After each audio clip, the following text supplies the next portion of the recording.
मित्रों, नेपाल राष्ट्र के नारायणी नदी का ये मनोरम दृश्य है और इस दृश्य को दिखाने के पीछे जो है,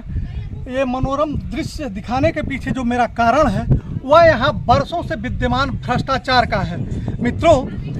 ये जो है भारत और नेपाल के संधि के बाद इस क्षेत्र में तटबंध निर्माण से लेकर के और नदी के कटान को रोकने के लिए सारी जिम्मेदारी भारत सरकार की है और भारत सरकार उस संधि के बाद से अब तक जो है सतत इस क्षेत्र के कटान और इस नदी के जो है नियंत्रण का कार्य करते रहती है। लेकिन जब से यह नदी जो है भारत सरकार और नेपाल के बीच में ये समझौता हुआ, तब से अब तक इसे स्थल पर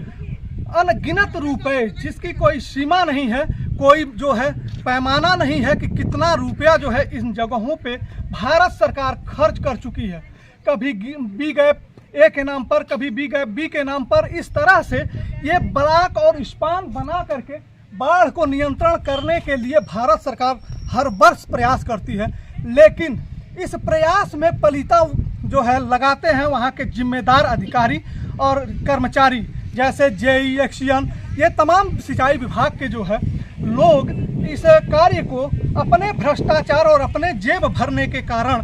भ्रष्टाचार की भेंट चढ़ाते हैं और हर वर्ष निर्माण कार्य कहीं पानी में बह जाना तो कहीं जो है अन्यत्र कारणों से उस भ्रष्टाचार को खपाने का बेड़ा उठा करके और ये लोग जो है अपनी नीति को दर्शाते हैं और पुनः जो है अगले वर्ष उन्हीं कार्यों पर तमाम सारे पैसे का आवंटन करा करके पुनः उसी पर पैसे को खत्म करने और हजम करने का कार्य करते हैं। इसका एक जीता जागता उदाहरण आपको हम दिखाएंगे। इस समय हम जो है एक स्पान पर खड़े हैं जो नारायणी नदी पर बनी हुई है। ये पिछले साल काफ़ी प्रयास के बाद जो है सिंचाई विभाग बड़े बड़े ब्लॉक बना करके आपको दिखाएंगे। ये तमाम बड़े बड़े ब्लॉक हैं जो काफ़ी वजनी हैं और इन्हें बना करके बाढ़ को नियंत्रित करने के लिए, कटान को नियंत्रित करने के लिए इस ब्लॉक को यहाँ रखा गया था। लेकिन अव्यवस्था और इसमें क्वालिटी की गुणवत्ता जो है